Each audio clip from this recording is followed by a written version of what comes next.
My name is Beston. I live in Cape Town. Also, I do delivery. Interbet helped me to realize my dreams. Now I have my own delivery vehicle and I'm able to do the removal in and around Cape Town.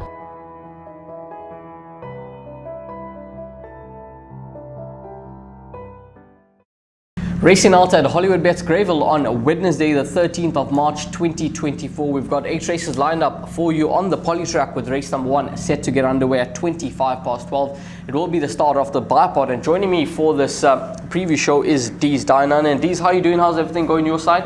All okay, Rahel. Just looking forward to a Wednesday meeting on the poly track. It looks like a competitive card, so I think the exotics should pay well, and race 1 does kick off the bipod. So to all the racing fans out there that are playing on the day, the very best to you on this Wednesday.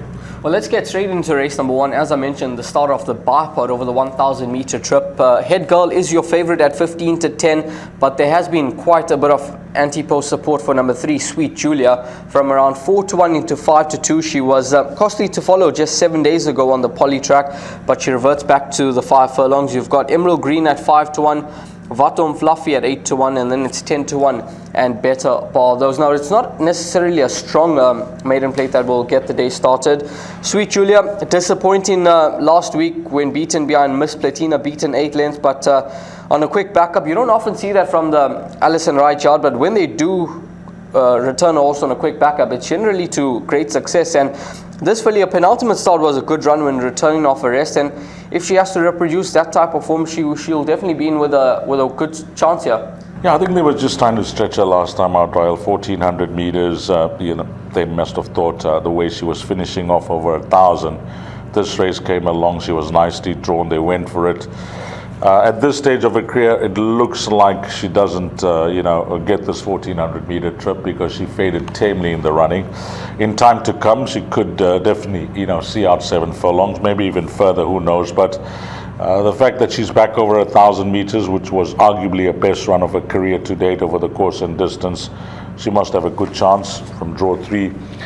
Her Head Girl, prior to the layoff, what she's been off for 3 months now, she was in good form. She was threatening to win. It all depends on how ready the stable have her.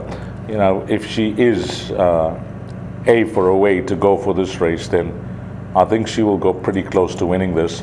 And then the interesting runner, you've just been chatting to me off here about this horse called To the Stars and Back. Now, worth noting that I did have a chat to Mark Dixon a few times about this filly, and they gave her that long break after her debut because she had breathing issues, so she had the wind up, and she shows them some very good work back home, and therefore you see each time she comes to the track there's interest in the betting market for her. If she's not bothered by a breathing problem, which is often at the back of one's mind when you're having a go, then I think that she could go close to winning this over 1,000 meters, but she'll have to answer a few questions. Those look to be the principles, Rahel. I'll be playing around those 3 horses for the bipod, numbers 3, 5, and 6. But at 8 to 1, maybe number 5. Hard to say, at 8 to 1, would you go for a horse that has issues, has had a problem, and not bringing her homework to the track?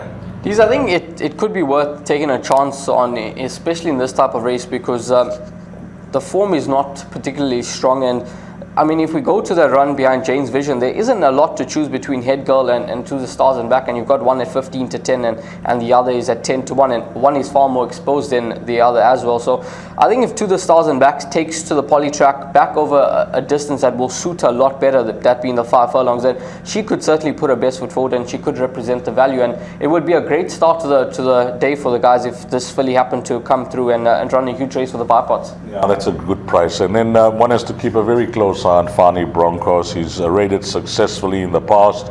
He's got 4 runners on the day at the time of recording, all 4 race. 3 of them will be partnered by Samanga Kumalo. Keep an eye at around 10 to 1. If there's any money for Together Again, then worth following. And I'm sure guys will have a look at Vatom Fluffy, Corne Species runner.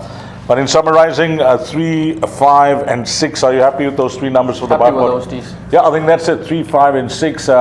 And if we had to choose one horse, then possibly the 8 to 1 shot, number 5, To the Stars and Back.